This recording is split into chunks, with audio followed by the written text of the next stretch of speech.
Oh, well, here we go, folks. That's right. It's the guys again. It's you got me, Adolphus A.D. Moore, and I got the fellas. They all over the place tonight.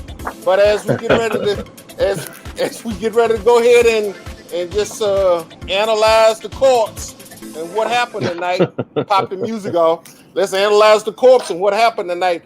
Your Houston Texans allowed the Washington Commanders, and after here's my thought process. I didn't think the Washington Commanders could come in the NRG with that same intensity they had the other night when they knocked off the undefeated Philadelphia Eagles. Guess what? They surprised me. And I don't know if they surprised me more so or the fact that the Texans just acquiesced to the calling. But whatever the case might be, before we get down to the well, anyway, let me be careful how we gonna do this hog before we get ready to slaughter. Let's have a quick word. Let's have a quick word from the sponsor. Then we're gonna come back, get a quick intro from the guys all over the place, and then we're gonna get to it. Here we go. Hello, I'm Ken Ross with the Ken Ross Insurance Agency. There are certain things that are important in our lives: our health, our safety, and our loved ones. With over 40 years of experience, I've seen just how important insurance can be. I value the importance of being a part of my community and being there when they need me. Insurance is important everywhere, but being here in South Texas, it is absolutely essential. From flood, home, auto, and life insurance, let the Ken Ross Agency be your agency of choice.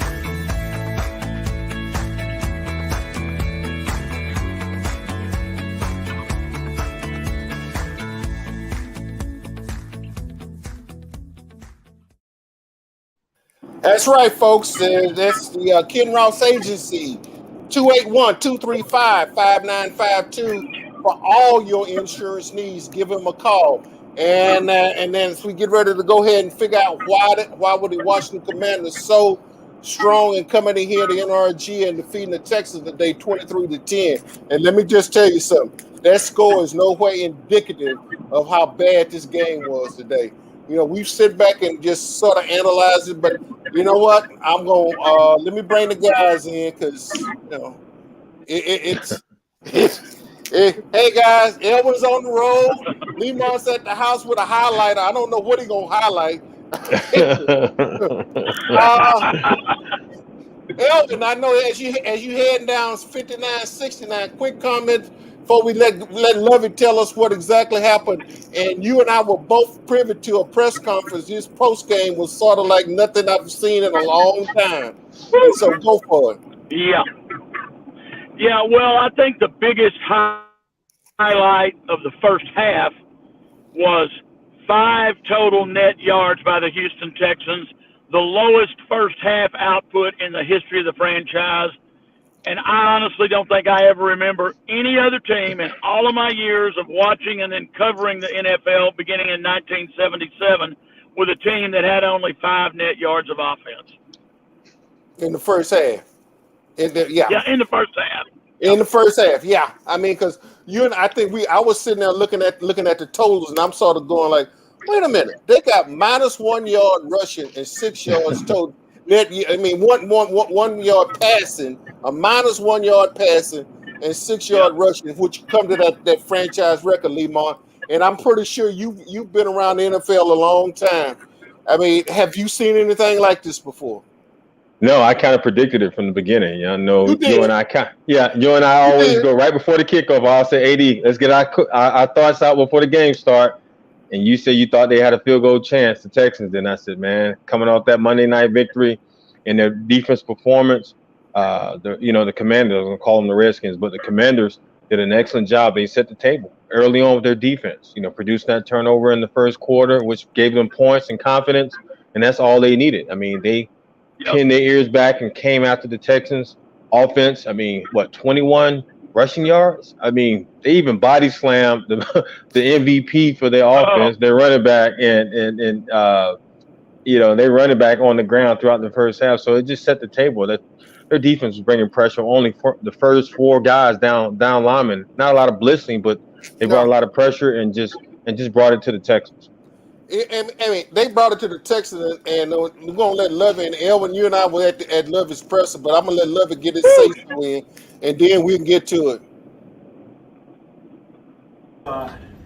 You've had some disappointing losses this year. We fought and had a chance to win. And not many games I don't think we've been in this year where, they were better than us, pretty much from start to finish.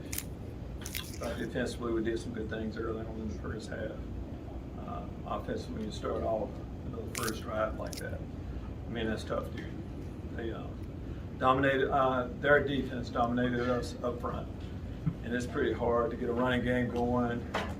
It's hard to pass the football, when it's that much pressure, and again the takeaways. Normally those games aren't that close when you play like that. Our fans deserve a lot more than that. We had to put a better product on the football field, and we'll kind of keep working towards that. Some of your questions, did you consider changes? We're trying to do what we thought we needed to do to give us the best chance to win throughout. Take your question. Hey guys, that was the easy part of the press conference. Yeah. It got contentious toward the end because I'm going like, Elwin, you and I would sit there and we sort of looked at each other like, and I know I know was it in Oakland, I think. In Vegas when I saw the press Lovey on the issue about on a 4th and 1, we're trying a 4th and 1, and this afternoon it was like it was almost like bringing out the firing squad because they were fine and they weren't blanks. They were fine today, was it, Elwin? No, I'll tell you what. I've always myself, just like you out in Vegas, I'll ask a tough question from time to time, but I try to do it in such a manner that I don't offend the coach, to where he can give me an answer to my question. And I'm not going to call any names, but the guy in particular that you and I were rolling our eyes at, he just wouldn't give it up. And he went on and on and on. And finally, Lovey just had all of it he wanted and pretty much just said, shut your mouth. Yeah.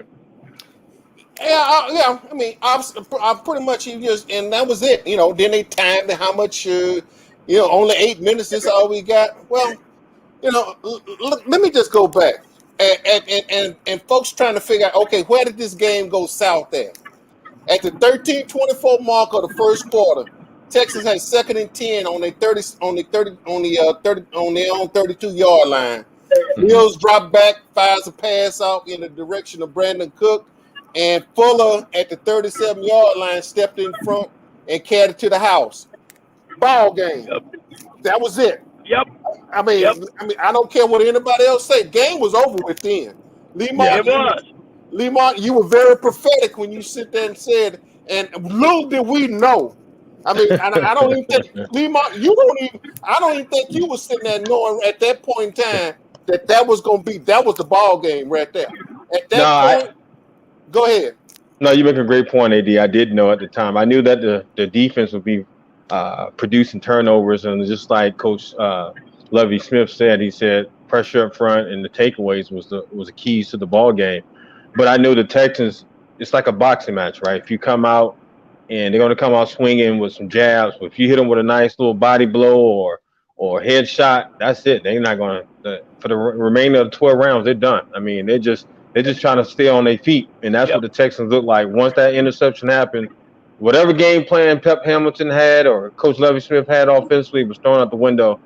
And to be honest with you guys, to me, Irwin and AD, it felt like Davis Mills, he felt like it was 15 guys on the field because every time he looked around, he looked nervous, shaky in the pocket, hold on the ball too long, and it just felt like he never found his rhythm offensively, and he just never had that mental clock that they talk about that quarterbacks need to have to be able to get rid of the football. He just kept it in his hands, and it just felt like he hurt the offense more by holding on to the football.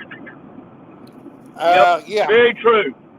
Go ahead, Elwin. And I think I was going to say, I think basically just like you said, AD, when that pick six happened, there was no air left in the hot air balloon, and there was no fire left to blow the balloon back up. Yeah. I mean, Damon Pierce, I mean, Lemon alluded to it because I think it was the third quarter that he got suplexed. Yeah. he literally, I mean, literally, he got suplexed. Yeah. And they called him on unnecessary roughness. And I'm sitting there going like, and I sort of was looking at the offensive lineman, and I'm going like, wait a minute, this dude just grabbed your running back and basically body slammed, picked him up and body slammed him, and they were everybody was sort of looking. We were sort of going like, wait a minute, 1,001, 1,002. I don't care who it is. Yep. I mean, your butt's not supposed to get kicked that hard that you. I mean, that should have been instantaneous. I mean, they had to think about that. They wanted to get involved with the. I mean, obviously they hadn't gotten involved with the Commanders' front four because they were playing. I mean, it was like the Eagles. They were playing on the Texans side of the line of scrimmage. I mean, that was pretty much it, guys. Yep. I mean, no ifs, ands, and buts. Damian Pierce, they treated. I seen Ragged Ann Dawes get better treatment than what happened to him. Tonight. It was bad, guys. Yeah, if I'm the offensive line coach for the Texans right now, I'm not going to bed sleeping well because they play like crap. Even the rookie, Kenyon Green, he gave up too many big plays at the guard position. He looked like he was shell shocked. His pass protection was off. His timing was off. Them boys manhandled him up front, and he looked like a true rookie today at the stadium. And we thought he had a tough game against Philadelphia. I mean, and we know the Eagles front four can bring it. Mm-hmm. And we sort of sit there and I looked at it and I know, but today, I mean, he didn't look like a first round draft pick. No, he looked like he looked like a free agent. Because I mean, I think you and I mean, Lemon, you were sitting at one time. The D tackle went by him so quick. I mean, he was still just coming out of his stance, and that D tackle was off. I mean, I'm really not trying to make light of the situation. I'm just calling it like I see it, guys. Yeah, snapping the ball. The D tackle was already in the backfield.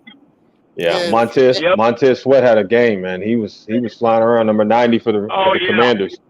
He was just making huge plays for them up front. He had like 2 sacks. He was all over the place. Go ahead, Elwin. Go on. I was going to say, AD, I know you and I have talked a bit about this probably at least 5 games this season out of the 10 they played now. You mentioned it a while ago, Davis Mills. He keeps dancing around, trying to find something. And I'm sorry, I like the guy. He's got a good personality. I still say he needs to be meaner. I don't think he's much of a leader, and that's part of the problem.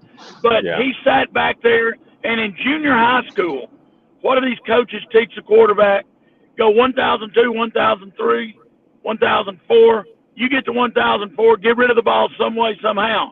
And 2 or 3 times today I counted, and he held onto the ball for 7 or 8 seconds before 2 of those sacks occurred. You got to get rid of the ball. I have trouble understanding why he, just for whatever reason, can't wrap his head around that.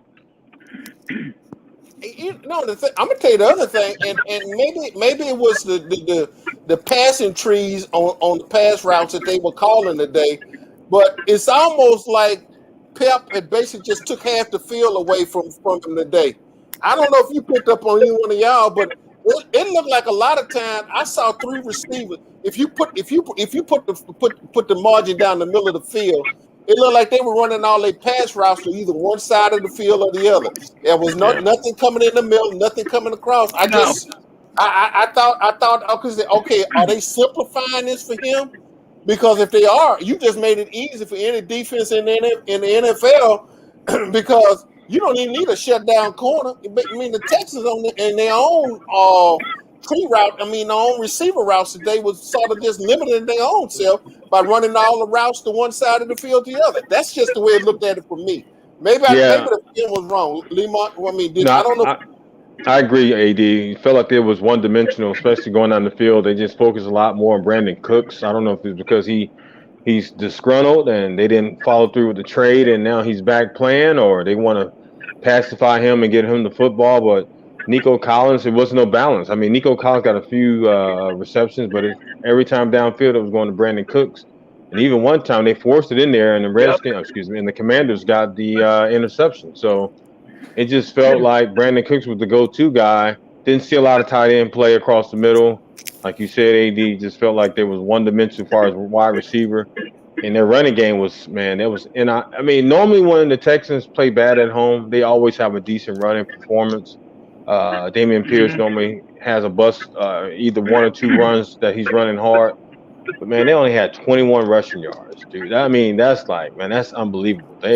They shut them down like completely. They just owned the Texans throughout the game. Yeah, that's very true. Go ahead, Elwin. You talking about the passing game and nothing in the middle, AD. That's very true. And they could have easily thrown some of those dink and dunk 7 and 8 yard square ends. But another thing I didn't see much of today, we didn't do much at all with the screen pass. I mean, it was almost non-existent. I don't even remember a screen today. What was that one? That's what I'm saying. Okay. I thought I went to sleep. I thought Lemont had to wake me up there a couple of times. I'm going like, what screen pass? I did not. Okay, matters not. Hey guys, let's take a quick break from this. Hear from Mr. Ross.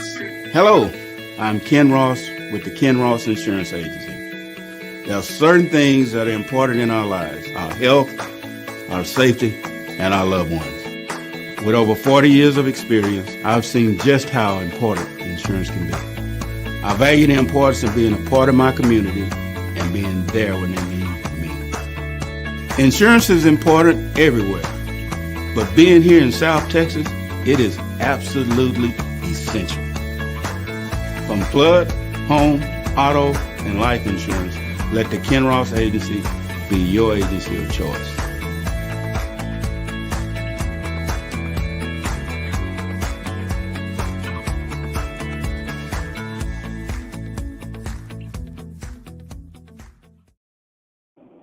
Yep, that's right. 281-235-5952.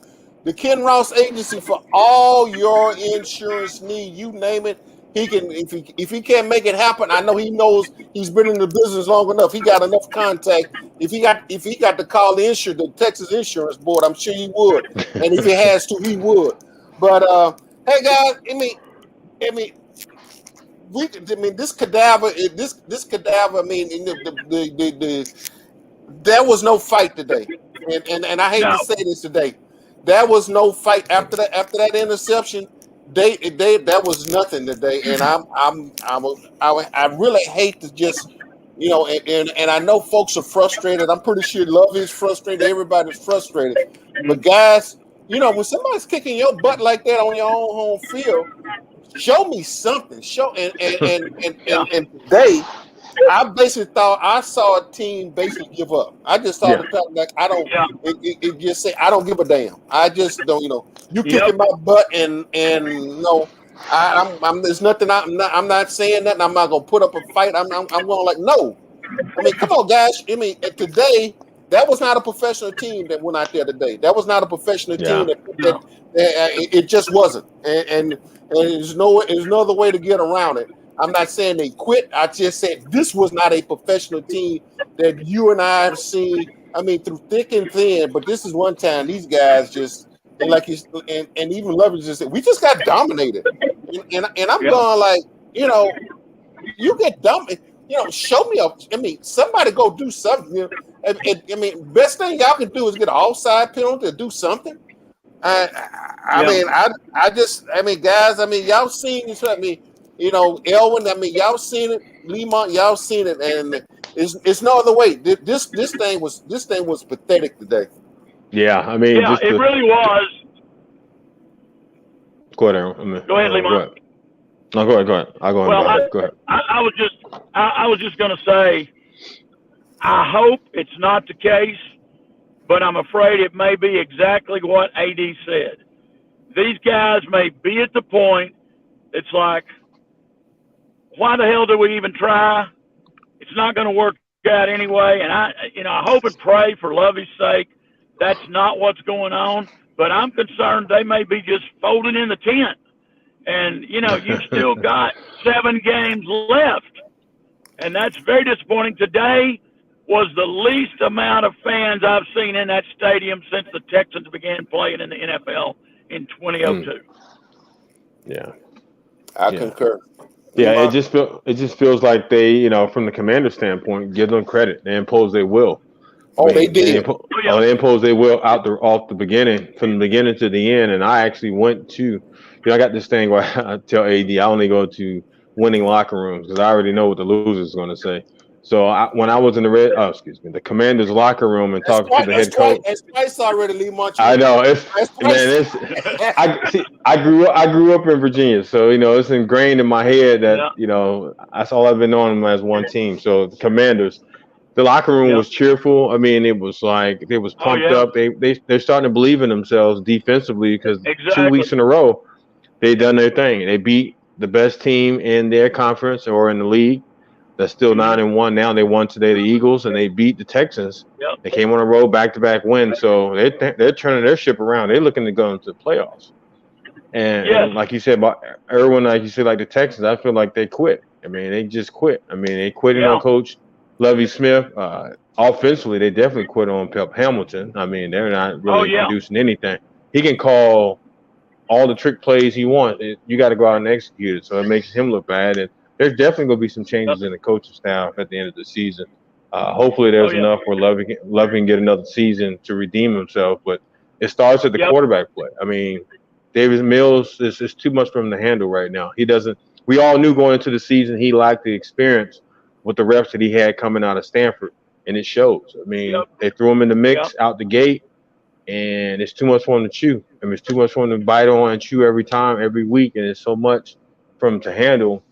This is the NFL, and it's really hard to produce. You got to win in this league. So, and he can't win, so they're going to have to replace him with somebody else. But defensively, man, it just, I don't know.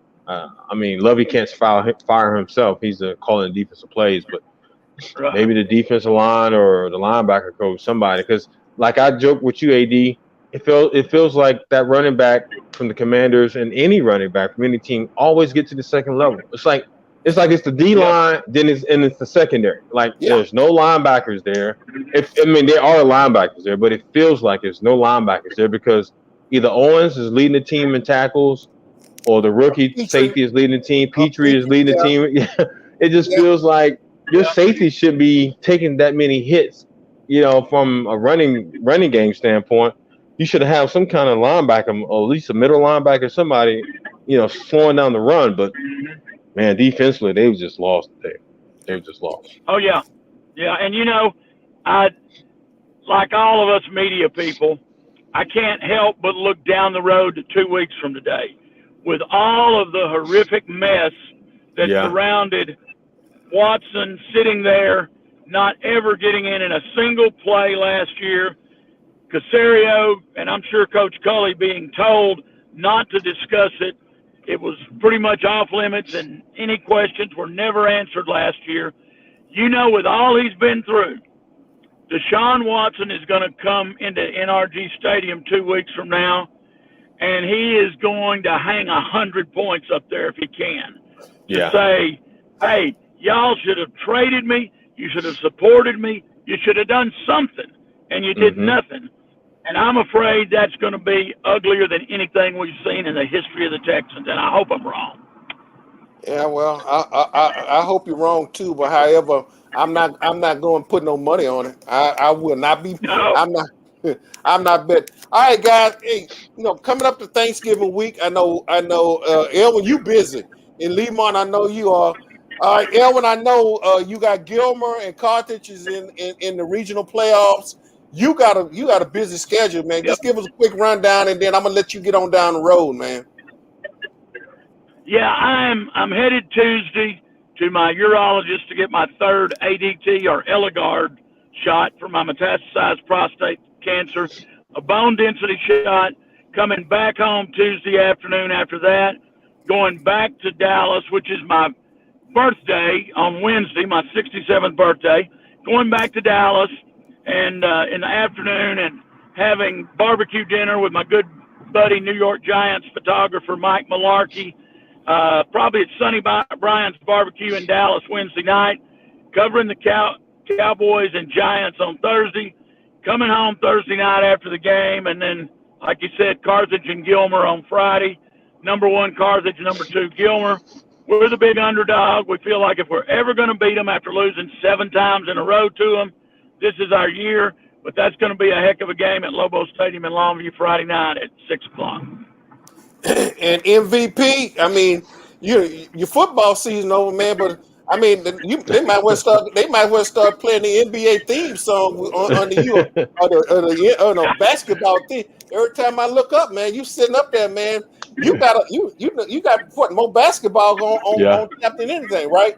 Yeah, this is that time of the year where basketball overlaps football, and we're in the middle of November, and right now I got a bunch of ESPN Plus college basketball games. That's men and women, so I'm taking advantage of those games. I love them. I told you earlier, I like the pace of basketball more than football because it feels like it's only 2 halves in basketball, and for me, it feels like 4 quarters drags out, and 2 halves is a lot quicker than 4 quarters, and so far early in the season, we got a lot of competitive games and picks up after Thanksgiving. All right, guys. As I stated, man, I know. Hey, it's coming up in the Thanksgiving week. Let me just say, number 1, I'm thankful. I'm thankful for my health. I'm thankful for my family. I'm thankful for you guys, for my colleagues. And I'm thankful that the good Lord allowed us my colleagues, and to still have the spirit of Max Edison around us, because that's sort of that binding spirit around us. Y'all guys. Hey, I'm wishing y'all both all a happy Thanksgiving out there.